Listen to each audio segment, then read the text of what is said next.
that's where we need to start.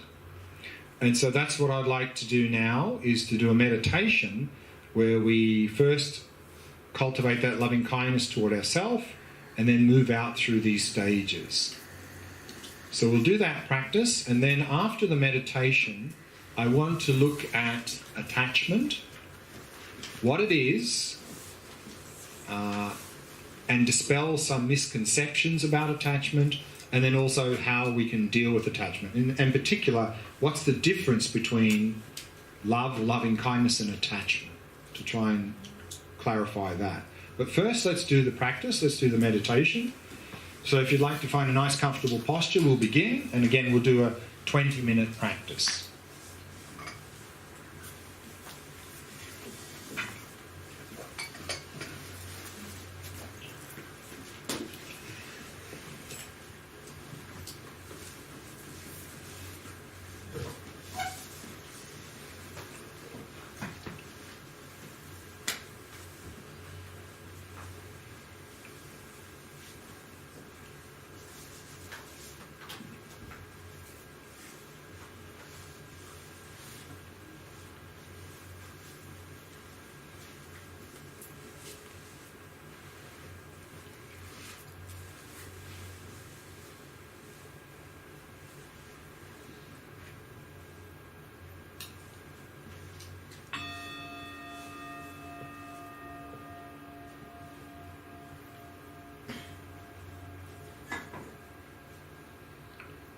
As an act of loving kindness for yourself, allow your awareness to descend into the body and simply become aware of sensations throughout the body.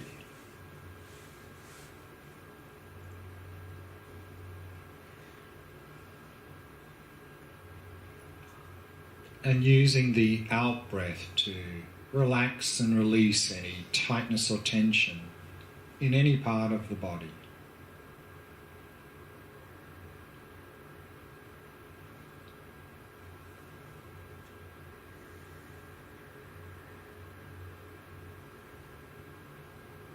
And softening and relaxing all the muscles in the face.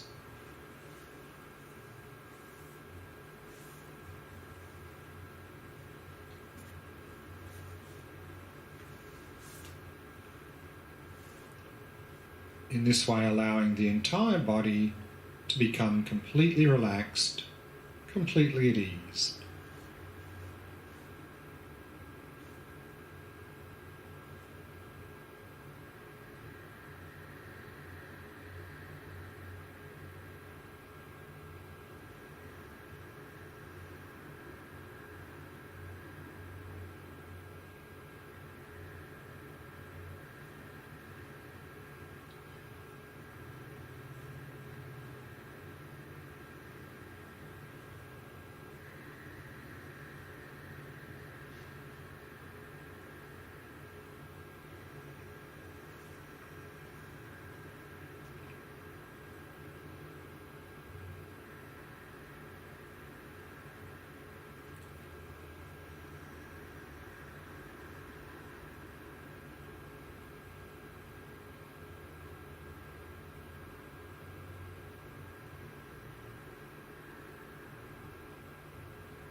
Allowing the breathing to settle into its natural rhythm.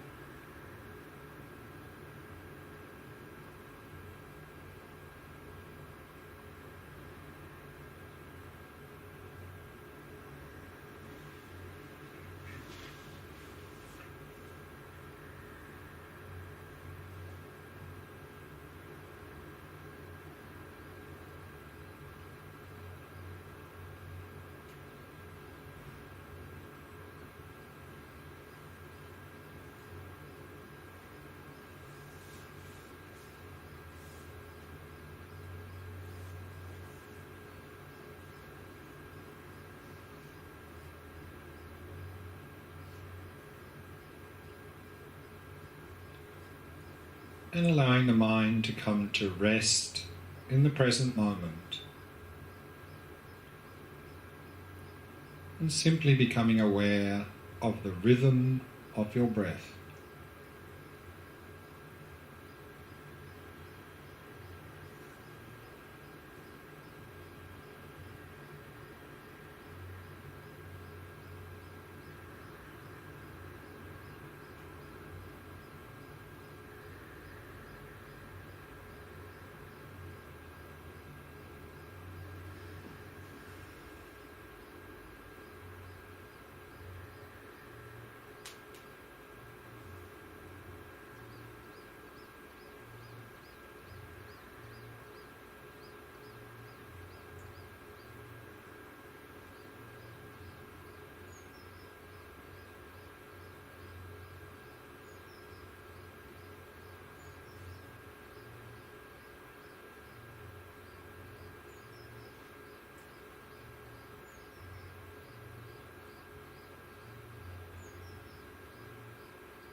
Loving kindness is the wish or aspiration for ourselves and others to have happiness and its causes.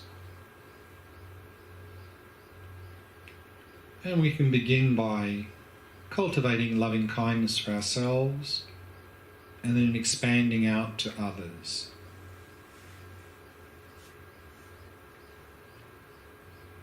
Now, no matter how much mental afflictions are in our mind, that is, no matter how much craving and attachment, anger and jealousy, fear and anxiety and so forth are in our mind, these mental afflictions are not part of the nature of our mind.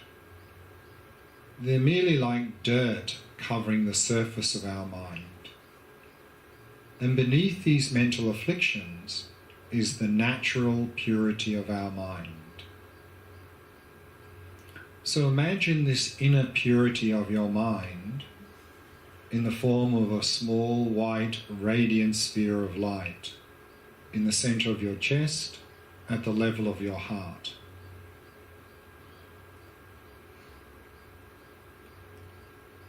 And then arouse the thought, how wonderful it would be if I had happiness and its causes. May I be truly well and happy.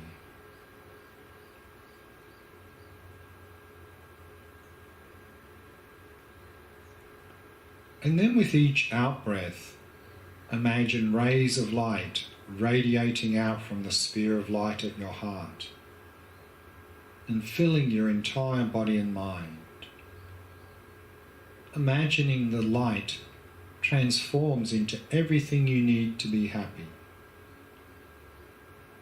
So with each out-breath, breathe out the light of loving kindness, sending to yourself whatever you need to be happy in the short term and the long term.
And imagine you've now found that state of genuine happiness, of inner well-being.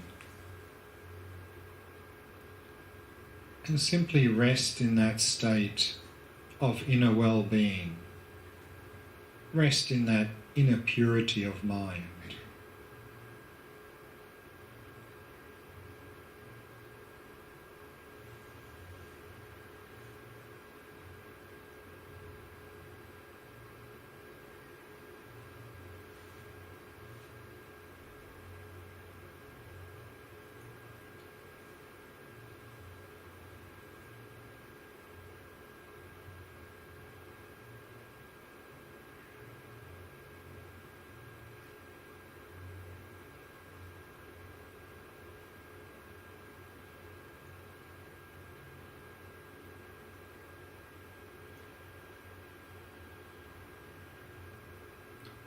And next bring to mind someone close to you, a loved one. Imagine them very clearly in front of you.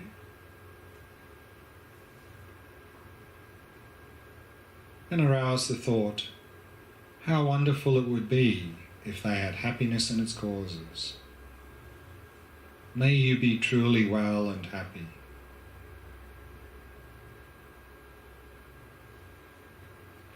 And then with each out-breath, imagine rays of light radiating out from the sphere of light at your heart and filling their body and mind and transforming into everything they need to be happy.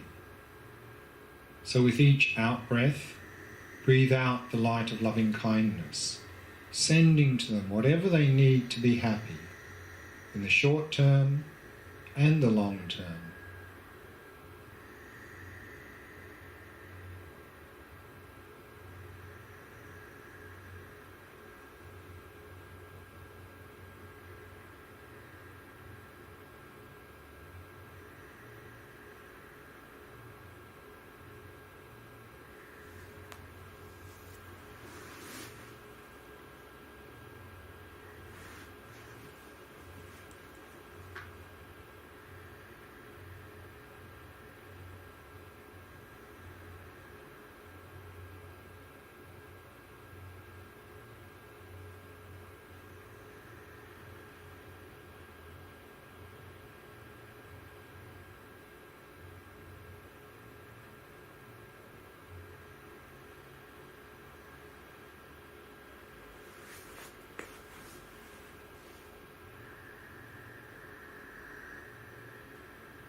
And then imagine they've now found that genuine happiness, that state of inner well-being.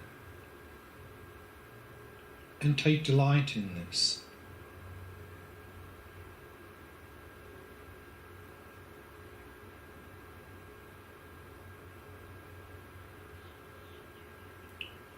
And then allow your field of loving kindness to expand out to this person seated next to you.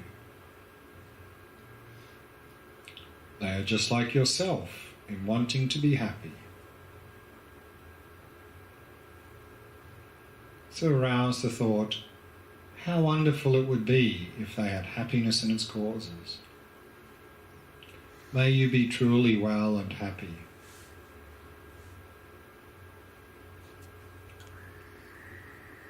And with each out-breath, imagine rays of light radiating out from your heart, filling their body and mind, and transforming into everything they need to be happy. So with each out-breath, breathe out the light of loving kindness, sending to them whatever they need to be happy, in the short term and the long term.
And then imagine they've now found the genuine happiness that they seek. And rejoice in this.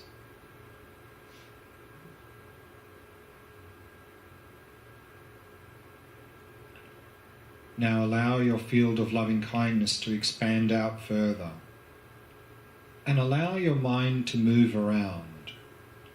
And whoever comes to mind, whether it's a friend, a stranger, or even a difficult person, attend to them. May you have happiness in its causes. May you be truly well and happy. And breathing out the light of loving kindness, sending to them whatever they need to be happy.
And allow your mind to continue to move around.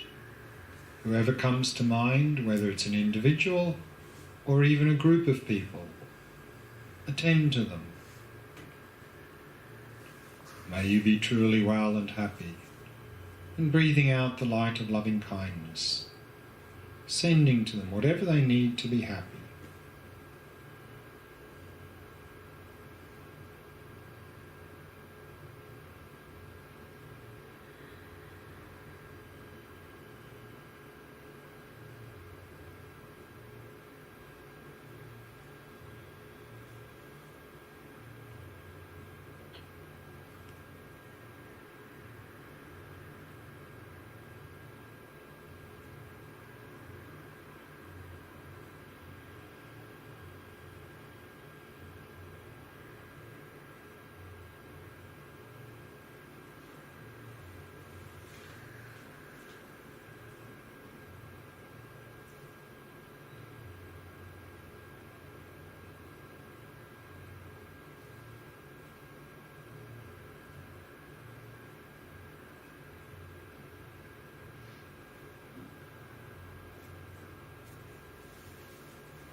And then simply release all appearances and allow the mind to come to rest.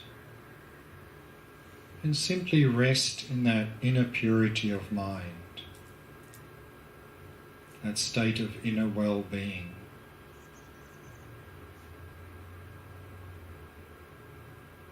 Which is in the nature of loving kindness.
as we're going to see in more detail later in the retreat, the underlying cause of our suffering is our mental afflictions.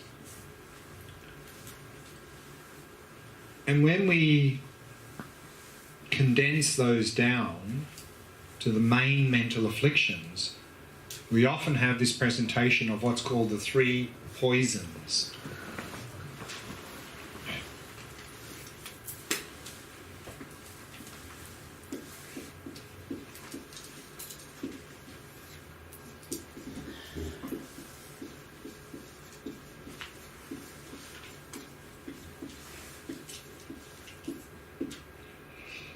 The first one is called ignorance, which is translation of the Sanskrit word avidya, which can divide into 2, a and vidya. Vidya means to know, a is negation. So avidya is not knowing. And here in the 3 poisons, we're talking about not knowing the nature of reality. In fact, it's more than simply not knowing, it's an active misunderstanding of the nature of reality. So here this ignorance is a misunderstanding of how things exist. And we'll look at what that really looks like later in the retreat when we look at the Vipassana.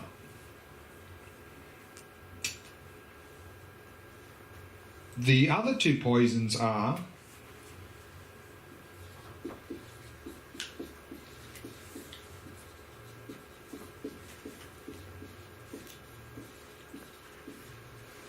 attachment, in Sanskrit raga, and that's the one we're going to look at now. And the third one is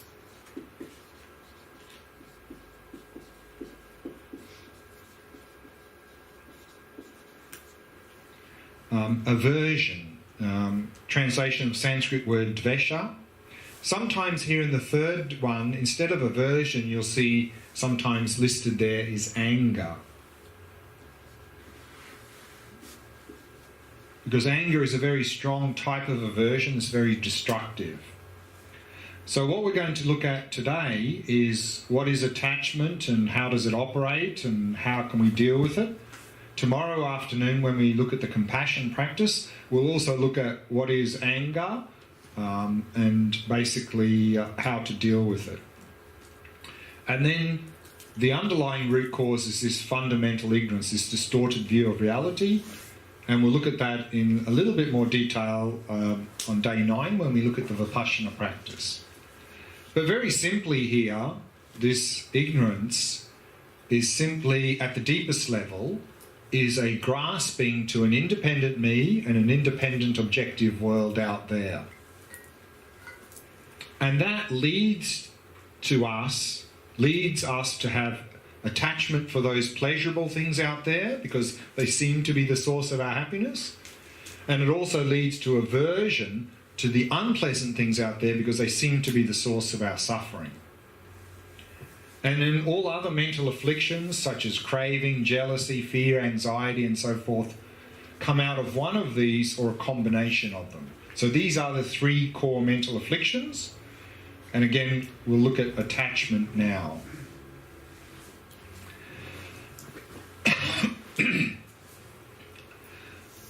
So attachment is defined here as a mental factor that sees its object as attractive. So it's a mental factor that sees its object as attractive. It exaggerates the object's attractiveness and then wishes to possess and hold the object. Why? Because attachment believes that object is the source of our happiness. So again, attachment is a mental factor that sees its object as attractive, it exaggerates the object's attractiveness, and then wishes to possess and hold the object. Now, these 3 poisons are the root cause of our suffering. So we are to eliminate them 100%. And when it comes to anger, then often we appreciate that anger is very destructive. It's something we really need to let go of. But actually, when it comes to attachment, then it's not so clear. And then often people have the idea, well, I don't know if I want to really get rid of my attachment because it seems like it's actually useful or even necessary sometimes. And so one confusion or doubt is that I need attachment to enjoy things. That if I get rid of my attachment, my life is going to become very bland and boring. Actually, it's the exact opposite. As we've briefly already seen, craving and attachment interferes with our enjoyment of the simple pleasures in life. Because if we have strong craving and attachment for something, and we know this through our own experience, often our minds are already very agitated, which means it's quite difficult to really fully enjoy something if our mind is very agitated.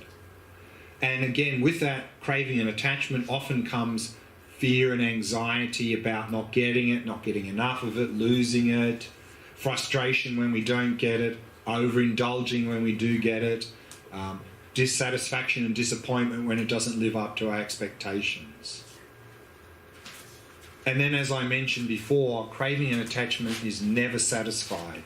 Craving and attachment's always looking for something bigger, better and different, which means we end up not enjoying the things we used to, because at some point craving and attachment goes, that's not good enough anymore. I need something bigger, better, different. And so if we can reduce and eliminate attachment, we'll actually enjoy the simple pleasures in life much more than we do now. And that was really highlighted to me very clearly some years ago when I did my first long meditation retreat. I was in Spain, at a retreat centre. I had my own little cabin on the side of the mountain, nice view out to the Mediterranean in the distance. And this retreat centre was providing a basket of food every day. They'd deliver nearby, I'd pick it up. And the food was quite nutritious, but the menu tended to be very repetitive.